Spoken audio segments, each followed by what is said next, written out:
अस्सलाम वालेकुम दोस्तों, कैसे हैं आप सब लोग।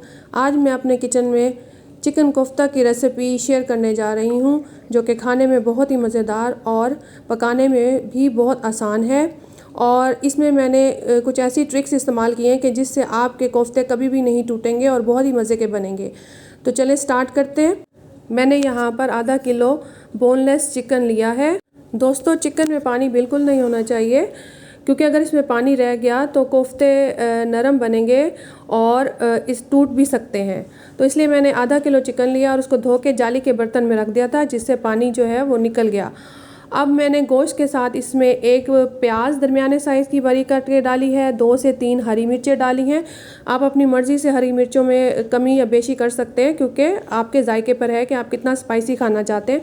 फिर मैंने 1 टीस्पून नमक डाला है, 1 टीस्पून मैंने लाल मिर्चें डाली हैं और 1 टीस्पून मैंने हल्दी डाली है और कोरिएंडर पाउडर 1 टीस्पून डाला है और 1 टीस्पून ही मैंने इसमें गरम मसाले का डाला है। आप नमक इसलिए कम डाला है कि वो नमक जो है वो हम सालन में भी डालेंगे। और इसके साथ मैंने बाइंडिंग के लिए 1 स्लाइस ब्रेड का डाला है। इसमें कोई चने की दाल और बेसन वगैरह यूज़ नहीं किया गया, और ये ब्रेड से ही इसकी बाइंडिंग बहुत अच्छी हो जाएगी।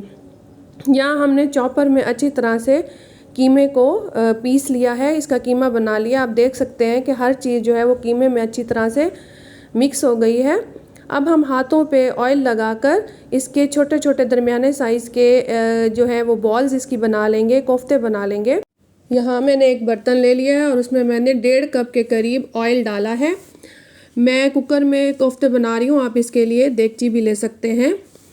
तो अब मैंने ऑयल जब गर्म हो गया तो मैंने उसमें 2 बड़े साइज़ के प्याज लेकर उनको बारीक बारीक काट कर इसमें डाल दिया है, और लहसुन के भी 8 से 10 जवे लिए हैं और उनको मैंने ऑयल में डाल दिया है। अब प्याज और लहसुन दोनों को हम 2 मिनट के लिए ऑयल में फ्राई कर लेंगे। प्याज और लहसुन को हमने ब्राउन नहीं करना, बस इतना फ्राई करना है कि ये अपना कलर तब्दील ना करें और इनका कच्चापन ख़त्म हो जाए। सिर्फ 2 मिनट के लिए फ्राई करके हम इनको अलहदा से एक प्लेट में निकाल लेंगे। प्लेट में निकालने के बाद हम प्याज और लहसुन को ठंडा होने के लिए रख देंगे, ताकि ये रूम टेम्परेचर पर आ जाए, और उसके बाद हम इसका पेस्ट बनाएंगे। क्योंकि अगर हम इनको गरम गरम मिक्सचर में डालेंगे तो मिक्सचर ख़राब भी हो सकता है, तो हम इसको थोड़ी देर के रख देंगे। जब ये रूम टेम्परेचर पे आ जाएगा तो फिर हम इनको ग्राइंड करेंगे। और लहसुन और प्याज के साथ यहाँ पे मैंने 2 टमाटर ले लिए हैं, इनको बारीक बारीक काट लिया है और इनको भी हम मिक्सचर में डालेंगे। अब यहाँ मैंने 2 टमाटर डाले हैं, प्याज और लहसुन जो हमने फ्राई किया है वो इसमें डाला है, और थोड़ा सा इसमें पानी डालेंगे ताकि इसकी बहुत अच्छी स्मूथ सी ग्रेवी बन जाए। अब पानी डालने के बाद हम इसका एक अच्छा सा स्मूथ सा पेस्ट बना लेंगे। यहाँ पर प्याज, लहसुन और टमाटर का पेस्ट बनकर तैयार हो चुका है। अब हम इस पेस्ट को अब उसी बर्तन में जिसमें हमने प्याज और लहसुन फ्राई किया था, उसी में हम इस पेस्ट को डाल देंगे, और ग्राइंडर में हम थोड़ा सा पानी डालकर उसको भी अच्छी तरह से हिलाकर इसमें डाल देंगे, ताकि हमारा कोई भी मसाला ज़ाया ना हो।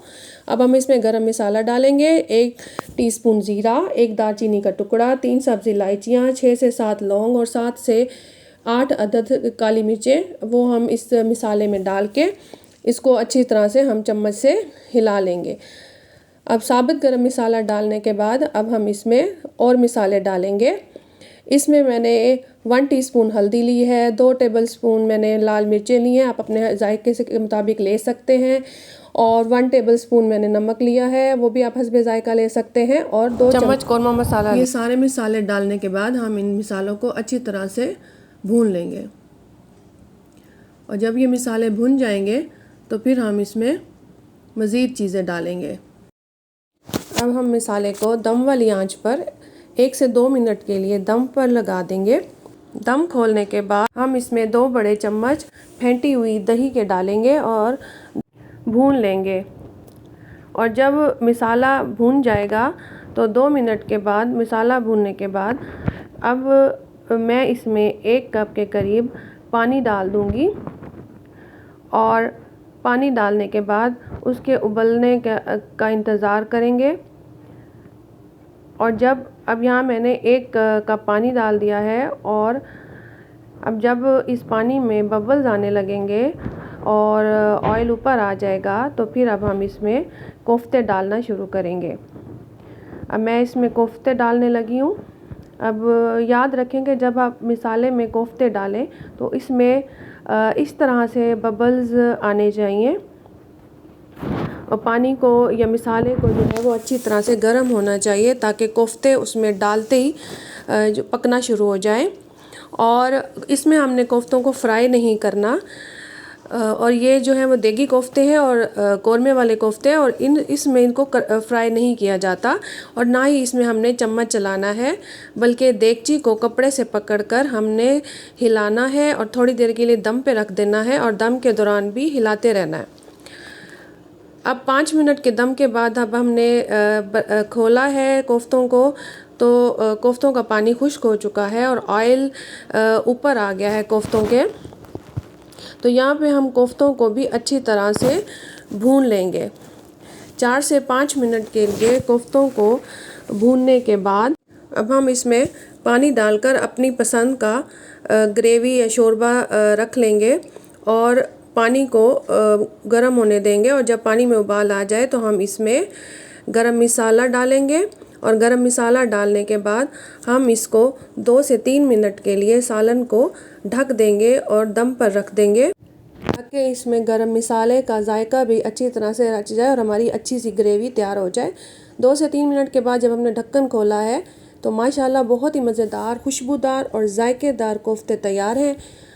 अगर आपको ये रेसिपी पसंद आई हो तो आपने इसको ट्राई ज़रूर करना है और यकीन माने आपने इससे ज़्यादा मज़ेदार कोफ्ते कभी भी नहीं खाए होंगे। और इसी रेसिपी को आप मटन और बीफ के साथ भी बना सकते हैं और इसी सेम तरीके से। और ये बिल्कुल देगी कौरमे स्टाइल के कोफ्ते हैं। तो ये कोफ्ते इतने नरम हैं कि आप देख सकते हैं कि सालन का रंग कितना खूबसूरत है और इसमें से जो खुशबू आ रही है वो भी माशाल्लाह से बहुत प्यारी है। और अगर आप ये रेसिपी बनाएंगे तो आपके घर वाले उंगलियां चाटते रह जाएंगे और आप कुकिंग की मलका बन जाएंगी। अगर आपको मेरी रेसिपी पसंद आई हो तो इसको लाइक कर दीजिएगा और मेरे चैनल को सब्सक्राइब कर दीजिएगा और मुझे फ़ीडबैक देने के लिए अपने कमेंट्स ज़रूर दीजिएगा ताकि मैं आपके लिए और अच्छी अच्छी रेसिपीज़ लेकर आऊँ। Thanks for watching. अल्लाह हाफिज़।